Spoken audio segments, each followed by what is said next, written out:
Buenas tardes, señor Eric. Para probar su audio y su micrófono, ¿me puede hablar, por favor? Ok, ¿cómo estás, Melissa? ¿Cómo va todo? Muy bien, muy bien. Perfecto, le estoy escuchando, así que voy a poner a transmitir esto y en cuando escuche la pista, la señora Lucy lo va a presentar. Perfecto.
Realizes.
Regresa a los medios. La periodista con la más alta sintonía en Panamá. Arca Media en directo presenta de 12 a 12:30 mediodía. 30 minutos con Lucy Molinar.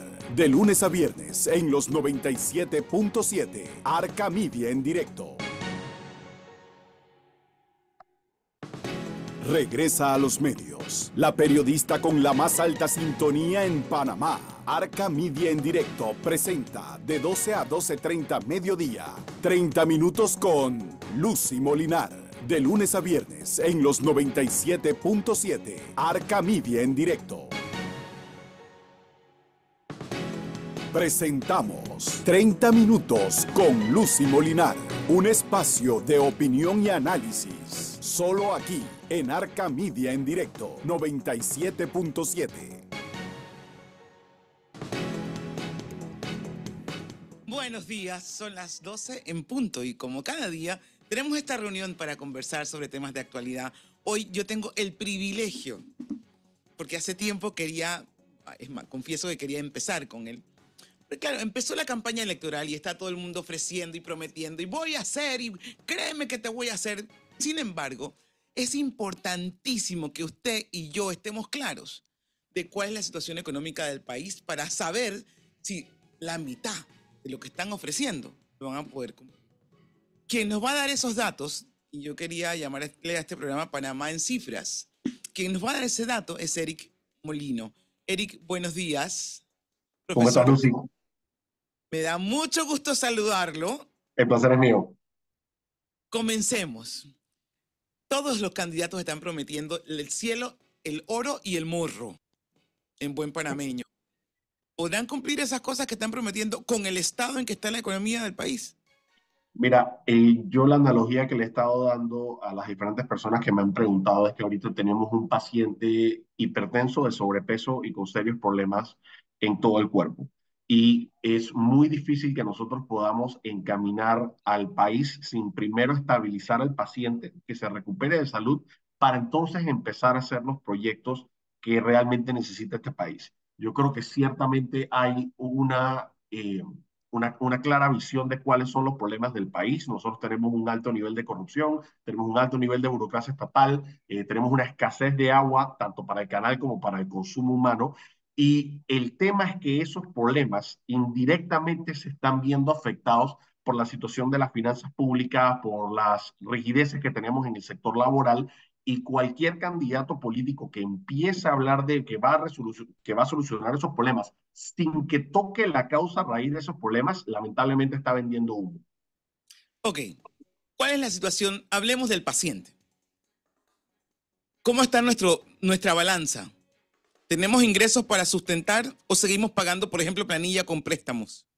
Mira, aquí lo que el panameño tiene que tener muy claro es que Panamá lamentablemente ahorita está en una situación donde pasó de gastar aproximadamente 44% de los gastos en inversión, que son cosas que al final aumentan la capacidad productiva del país, generan empleos formales, acaban resultando en una mayor recaudación. Nosotros pasamos en el 2013, estar gastando 44% de nuestros gastos en inversión, ahora es 27%. O sea, nosotros invertíamos más en términos absolutos, es decir, se gastaba más dólares en el 2013 que lo que se va a cerrar el año 2023. Vamos a Y eso es aplicárselo inaudito. a mis hijos perdón, a los niños de primer grado.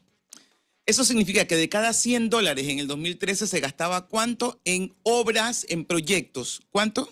44, de cada dólar, 44 centavos, que era casi la mitad. Ajá.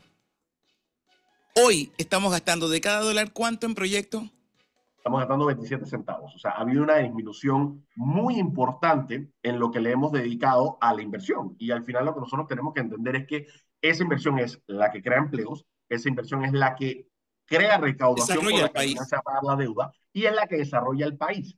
Entonces la pregunta es, ¿en qué se ha estado entonces Lucy gastando ese dinero? Exactamente. Ese dinero ha ido principalmente a pagar funcionamiento del Estado. O Ha sea, ido a planilla. pagar, o sea, planilla y subsidio. Y lamentablemente nosotros no tenemos cifras en las que nosotros podamos evidenciar de que esos subsidios han sido efectivos o que han podido, digamos, solucionar los problemas del país. Al final ¿Tienes, nosotros tenemos una... tienes, tienes, qué porcentaje es la planilla? El porcentaje de la planilla no lo tengo a mano, pero digamos, si tú ves las gráficas que presentan las calificadoras de riesgo internacional y ves el crecimiento del PIB en relación al crecimiento de la planilla ha crecido mucho más rápido de lo que ha crecido el PIB. Entonces tú El Producto Interno esperarías, Bruto. Piensa que sí, estás hablando con niños. Y yo soy una niña que no entiende mucho y el PIB, esto del PIB y las calificadoras, no entiendo claro. mucho. No, pero te comento, tú deberías esperar un cierto nivel de proporcionalidad en esta métrica que le llamamos el Producto Interno Bruto, que es básicamente la riqueza o los ingresos del país. Tú esperarías que haya cierto nivel de proporcionalidad. Si, por ejemplo, tu ingreso sube 10%, tú quieres que, por ejemplo, los gastos se mantengan ahí o sean menores para que haya algún nivel de ahorro. Pero lo que ¿Mm? ha acabado pasando es que este PIB en los últimos 10 años ha crecido en promedio 5.5% por año, pero los gastos corrientes, principalmente subsidio y planilla, han crecido por encima del 7%. Entonces, lo que acaba pasando es que una mayor porción de tu deuda se le ha ido a asignar al pago de estos costos de funcionamiento en planilla y en subsidios que no van a resultar Que no en un resuelven los aumento de la problemas recaudación. reales. No resuelven los problemas reales, te hacen más dependiente del Estado.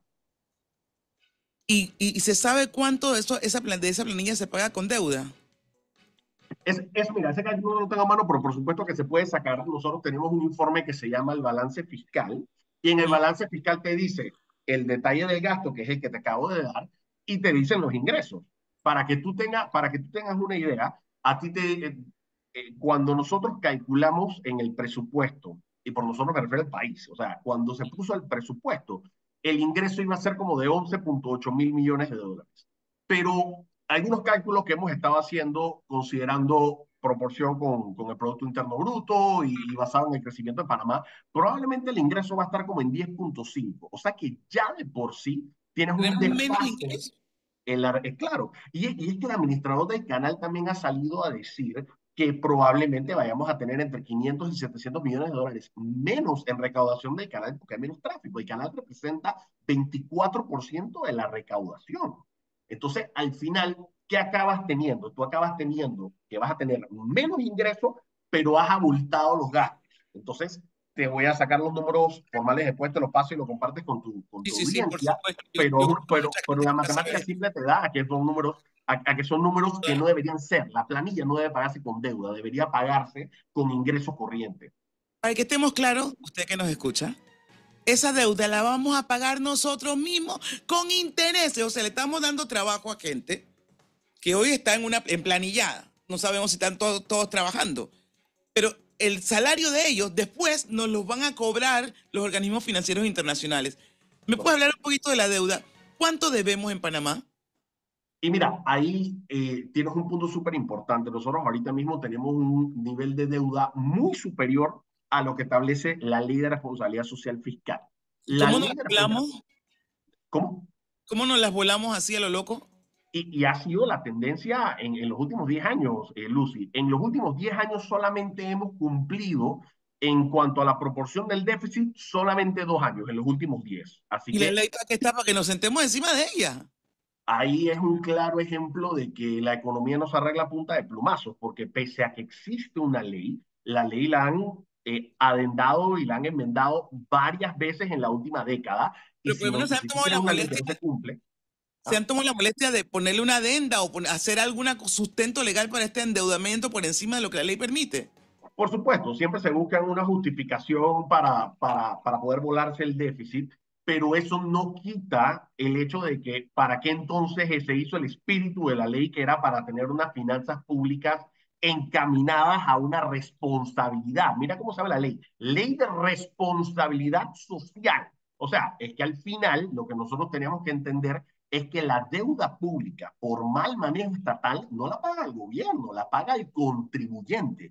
La En pagamos Alta, nada más sí, para darte un numerito y que cerremos el loop en la conversación anterior, el número óptimo de que deberíamos endeudarnos en planilla es cero. O sea, no deberíamos endeudarnos ni un solo dólar para planilla, pero eso. se ha modificado la ley para que se permita que podamos endeudarnos para gasto corriente, y para mí eso es altamente preocupante, porque si tú vas a un banco y tú le dices, mira, que yo quiero un préstamo porque quiero expandir una fábrica o me quiero comprar este equipo que me va a ayudar a generar más ventas, el banco te dice, yo entiendo que vas a tener cómo repagarme esa deuda. Pero si tú vas al banco y le dices, no, es que necesito plata para pagar la planilla, ellos van a decir, bueno, yo tapo tu hueco, pero entonces yo quedo como un hueco, ¿cómo me vas a repagar esa plata que yo te estoy prestando? Y es lo Entonces que te ahora las pongo calificadoras de condiciones más riesgo están sólidas. diciendo.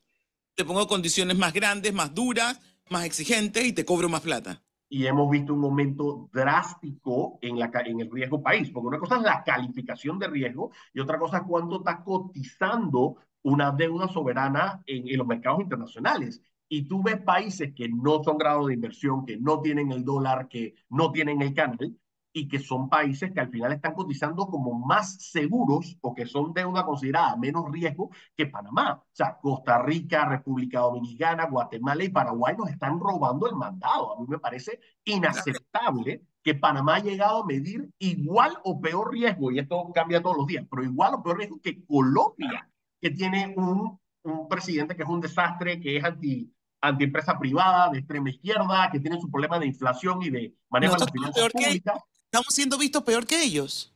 Han habido momentos en estos últimos meses en donde Panamá ha sido percibido como mayor riesgo a la inversión que Colombia. Y eso me parece inaceptable. Absolutamente inaceptable. Eric, ¿hay alguna fuente de información para que el ciudadano pueda ver en qué nos estamos endeudando y cómo? Sí, eso es súper importante que todos los panameños, sobre todo los votantes y encaminados ahorita a una campaña electoral, sepan que la información es pública y la deben poder ver. Por más de que no sean economistas o que los financistas somos los que realmente vemos esto, todos los panameños deben saber porque es su dinero, es dinero de contribuyente. ¿A dónde lo pueden ver? Si te vas, por ejemplo, al Ministerio de Economía y Finanzas, hay una sección de documentos. De hecho, yo hasta hice un video en su momento explicando dónde están exactamente esos informes, pero está el balance fiscal, está el informe de recaudación de la DGI, están los informes que hace la Contraloría. Entonces, toda esa información es pública y verificable. Entonces, sí, ahí mismito. Entonces, si te pones documentos, te vas a finanzas públicas Y ahí tiene que estar la y deuda. solamente ponlo encima para que se vea ahí te va a salir, por ejemplo, balance fiscal. Ajá. Ahí es donde tú ves cuánto fue el ingreso y cuánto fue el gasto del Estado. Y entonces ahí te das cuenta cuánto se endeudó el país. Y entonces, por ejemplo, ves deuda pública y sabes cuánto es, cuánto se tiene que pagar la deuda y cuánto tenemos de deuda. Mira, te dejo esta estadística. El 30% de la deuda actual se tiene que pagar en el próximo quinquenio. Son 14.000 millones de dólares. En el próximo Entonces, quinquenio, espérate, en el próximo quinquenio hay que pagar 14.000 millones de dólares en 5 años. correcto, correcto. ¿Cuánto Y es es el cuánto es 30%. cuánto es el presupuesto anual más o menos? Mira, el último presupuesto anual estuvo en el orden de los 30.000 millones de dólares.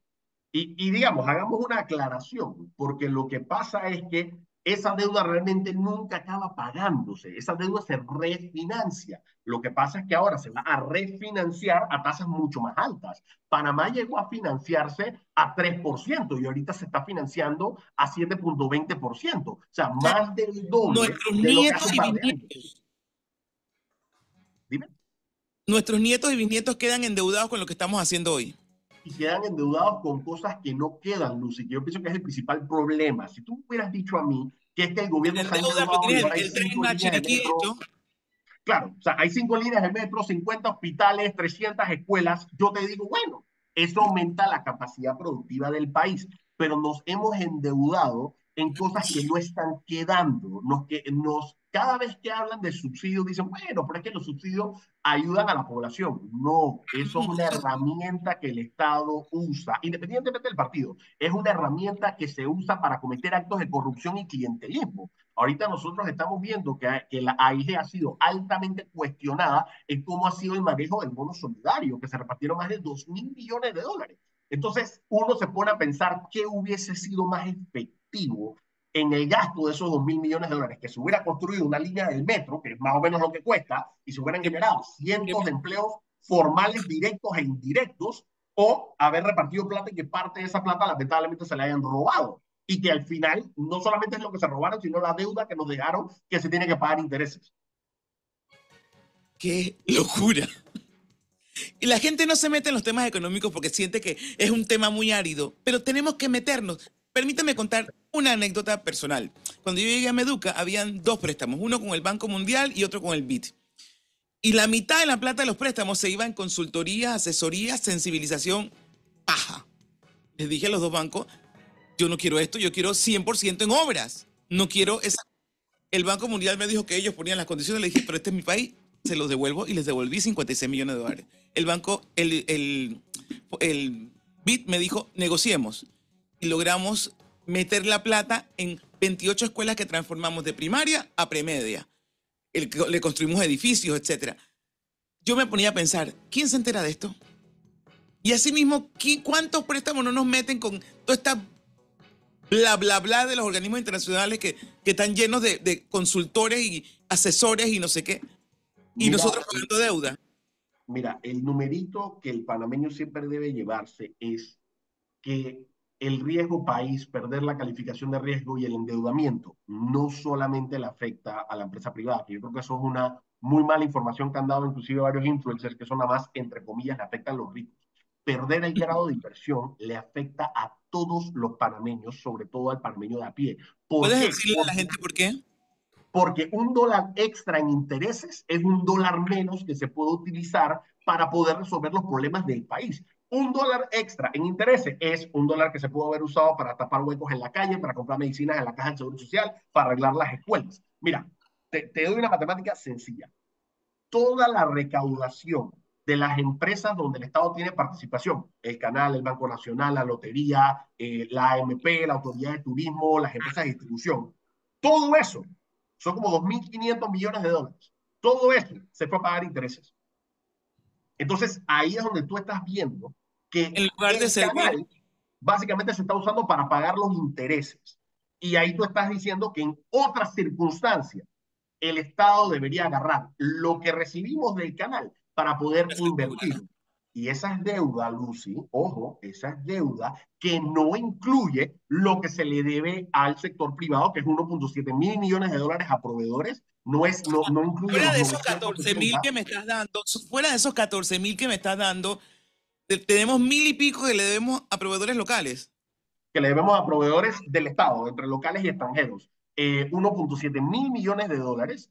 Y entonces después te preguntas por qué la cartera morosa y vencida, es decir, que tienen más de 30 y 90 días que no se les paga al banco atrasado, porque es que claro, tú tienes personas que le hacen proyectos al Estado y que el Estado tiene un año que no les paga, viven a punta del factoring. ¿Por qué piensas que las medicinas están tan caras? En gran parte porque cuando le provees al Estado, el Estado, entre comillas, paga, pero quién sabe cuándo, entonces Entonces tienes que depende a punta financiar de todo interés, eso. por supuesto. Incluye los intereses, el factoring, no sé qué, y la obra en lugar de costar 10, cuesta 300. Ajá. Que no debería ser. Lo que debería ser es que el Estado, y muchas empresas pequeñas han quebrado proveyéndole al Estado precisamente porque no les pagan a tiempo. Una cosa, ¿qué Sí. impacto tiene la inversión extranjera en esta ecuación? Mira, la inversión extranjera directa es uno de los principales motores económicos desde el país. Ha sido no solamente históricamente, sino que ha sido en años recientes la manera en la que podemos generar empleos formales y reducir la brecha de la pobreza. Nosotros, lamentablemente, nos hemos cada vez visto menos competitivos a nivel internacional y por una serie de cosas. Por ejemplo, en el mercado laboral, que ahí, por ejemplo, tienes la gráfica que a mí me gusta mostrar, nosotros tenemos que solamente 1 de cada 4 panameños tiene un empleo formal ganando al IVA del salario mínimo. Es decir, hay un De cada, panameño, ajá, uno de cada 4 panameños.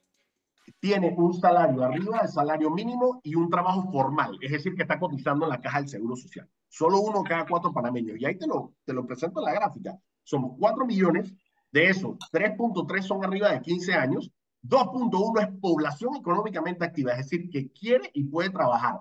De esos, solamente 1.8 trabajan, pero dentro de ese 1.8 hay 765.000 informales, que es casi la mitad, y 310.000 que son subempleados, es decir, que ganan menos del salario mínimo o que no trabajan suficientes horas para, o sea, tienen trabajo, pero están subempleados. Y lo preocupante con esto es que al final el padrón electoral son, creo que un poquito arriba de 3 millones de personas. Entonces tú tienes que más del 40% de la población que puede votar no está trabajando. Entonces, por supuesto que ellos dicen, bueno, me voy Por a el que creer me el da cuento que algo. me dicen los políticos. Y esa es la alerta. Por eso hicimos este programa. Por eso le insistí a Eric que tuviéramos esta conversación. Para que la gente abra los ojos. Nosotros vamos a necesitar un mago, literalmente, en la próxima vuelta. Porque administrar un país en estas condiciones es como decía Eric al principio, el profesor Mulino, perdón, el profe Eric, como él se identifica en las redes, es el profe Eric, ¿verdad? Sí, prof. Eric Molino. Pueden seguirlo y se van a enterar mucho mejor de todas estas cosas. Es como tener un paciente en cuidados intensivos. Así es. Y entonces, ¿qué vamos a hacer? Y mira, hablaste de inversión extranjera directa y yo de las cosas que te mencioné fue que ya ese modelo de que, es que con bajos impuestos el canal y con el dólar vamos a traer la inversión, ya hemos demostrado que no es el caso. Hace un momento estabas mostrando el mapita del riesgo país en Latinoamérica. Y una de las cosas que estás viendo es que Costa Rica se percibe como menor riesgo República Dominicana, se percibe como menor riesgo Guatemala y Paraguay. Entonces, ¿cuáles son esas barreras que está creando el país para que no venga la inversión? Y lo que está pasando es que marcamos muy alto en índices de corrupción, marcamos muy mal en índices de libertad económica. O sea, Costa Rica, Libertad Guatemala, económica. A ver, República Dominicana. la corrupción la conocemos todos, de todos los bandos. ¿Mm? Pero libertad económica, en qué está afectada? Porque no tenemos lo que se conoce como Estado de Derecho, respeto a la propiedad privada, que se establezca un Estado de Derecho, es decir, que el gobierno en vez de ser interventor sea facilitador, que haya independencia judicial, que haya integridad en la institucionalidad, que al final si yo pongo una demanda, que la razón me la dé la ley, no me la dé No, un el juez amigo, que es allegado mío por favoritismo alguien que le político. paga. Exacto. O que alguien venga por una empresa, entonces los que ya están en el mercado dicen, no, saquemos a este del mercado, vamos a meterle un proceso y lo echamos lo echamos a un lado. De eso he oído tanto últimamente, Dios. Claro, entonces libertad económica es reconocer que para poder tener un país con menos desigualdad, con más prosperidad, es reconocer que la parte institucional tiene que ser importante. Hoy en día, el mayor freno a la inversión es la corrupción, es de segundo, la mano de obra poco calificada es tercero, pero el número uno es ineficiencia en la burocracia estatal. Entonces, si tú eres un emprendedor, te enfrentas a una pared de un pocotón de trámites y cosas que tienes que Horrible. hacer Sí, sí. para poder emprender. Y si eres una empresa internacional, te la ponen difícil para formalizarte. Pero si eres allegado a un político o si eres parte de una Claro. casta política, como le llama Milei, por ejemplo, entonces para ti se te hace fácil. Pero para el resto que queremos hacer las cosas bien y de manera formal, te la ponen difícil. Entonces, El ¿cómo otro vamos día, a hacer la inversión así? el otro día hablaba con unos emprendedores que me decían que a uno llevaba 8 meses intentando abrir una cuenta en Panamá, se fue a Estados Unidos, la abrió por correo, Correcto. por O sea, correo. aquí el que quiere hacer las cosas bien, le ponen un pocotón de peros y un pocotón de trabas. Por eso es que tú tienes tanto nivel de informalidad. Los candidatos han dicho, bueno, los tres sectores que hay que enfocarnos son turismo, logística y construcción. Muy bien, pero entendamos algo. Logística y turismo tienen un 62% de informalidad y construcción 73%. Entonces, algo está pasando en esos sectores, que sí estoy de acuerdo, son los motores económicos del país, que no están pudiendo generar empleo 73% formal. de informalidad. O sea, toda esa 60, gente no paga seguros, no le pagan seguro social, no le pagan salario mínimo. O sea, es o sea, mucho. no necesariamente no le pagan salario mínimo, porque ya sería subempleo, pero en la informalidad uno de los principales criterios es que no se cotiza en la caja del Seguro Social. Entonces, ¿cómo vamos a hablar de solucionar el problema de la caja del Seguro Social con todos los problemas que tiene si no atacamos una de las raíces del problema, que es el mercado laboral? Y esto lo dice mi amigo René, que veo a cada rato, la economía panameña solamente crea empleos informales y funcionarios públicos. Ese es el problema. Grave, grave. Hombre, podemos mirarlo y enterrarnos y decir apaga la luz y vámonos. O podemos decir tenemos un gran desafío. ¿Cómo lo vamos a enfrentar como país? Primero entendiendo estas cosas. Cada panameño tiene el deber de entender estas cosas para poder decir, mira, yo voy a votar por este diputado, por este representante o por este, que no me invente una planilla paralela de descentralización, que no se robe la plata, que no hagan, que peleen porque haya más transparencia en el Estado. Correcto. Y al final la receta no hay que reinventarla, la receta ya está hecha. Los países que se enfocan en libertad económica son los países que tienen menos pobreza y menos desigualdad. De hecho, el 10% más pobre de los países con mayor libertad son más ricos que el promedio de los países oprimidos. O sea que si uno quiere, Esa ecuación, rewind. Espérate, más despacio con esa ecuación. el 10% más pobre de los países con mayor libertad económica están ganando aproximadamente $14,000 al año. Y eso es mayor que el promedio en los países que no son libres. Y esa estadística es importantísima, porque si tú quieres, no solamente en términos absolutos, reducir la pobreza, sino que también quieres reducir la desigualdad, El camino que se ha demostrado es que tienes que irte a través de un modelo de libertad económica con un Estado más facilitador que interventor, que se establezca un Estado de derecho, que se promueva y se fomenta la inversión, tanto local como extranjera, y que el Estado sea un árbitro, que haga que se cumplan Que las la leyes. economía funcione y que se cumplan las leyes, no importa si son mis amigos o mis enemigos. Es correcto. Entonces, al final, yo creo que está muy claro lo que hay que hacer. Por ahí ya depende la ideología de cada candidato político o cómo quieren hacer las cosas. Pero aquí, lamentablemente, nos vamos con los cuenticos y no nos fijamos en las cuentas. Y al final del día, la cuenta siempre llega. Y el día después de las elecciones, usted y yo tendremos que salir a trabajar igualito que el día antes.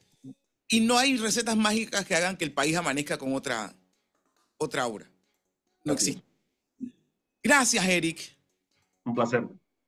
No, el placer es mío, pero mío y con ganas, y lo vamos a repetir periódicamente para recordarle a los panameños la importancia de entender en qué situación está el país hoy para poder proyectar quién puede hacerlo mejor y generar ese dinamismo que mueva la economía de la forma agresiva y violenta que necesita el paciente que tenemos en cuidados intensivos. Gracias, Eric. Muchas De nada, gracias para servirte. por acompañarme. Bueno, esto hay que volverlo a escuchar, tomar nota, analizarlo.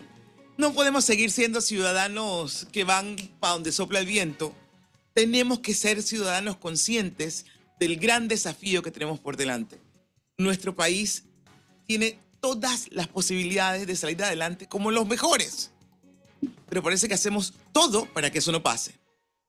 Me acordaba mientras conversaba con Eric, me acordaba del caso Zona Libre. Colombia está haciendo una zona libre espectacular y están adecuando puertos que por la ampliación del canal barcos que se están yendo para allá. ¿Y nosotros qué estamos haciendo? Necesitamos una ametralladora, un tractor, alguien que sea un tractor de trabajo para echar a andar todas esas cosas que permitirán que Panamá tenga una oportunidad de salir adelante. No está todo perdido. Estamos en cuidados intensivos. Entonces, cuando tú estés en cuidados intensivos, busca al mejor doctor, a las mejores enfermeras, doctores, para que atiendan a ese paciente. Y la familia nunca se despega hasta ver que salga bien. La familia somos todos nosotros, que tenemos que estar ahí cuidando a nuestro paciente, que es nuestra casa como Panamá. Gracias, buenos días. Terminamos nuestros 30 minutos con Lucy Molinar. Seguimos mañana con otro tema de interés para usted y para mí, para Panamá.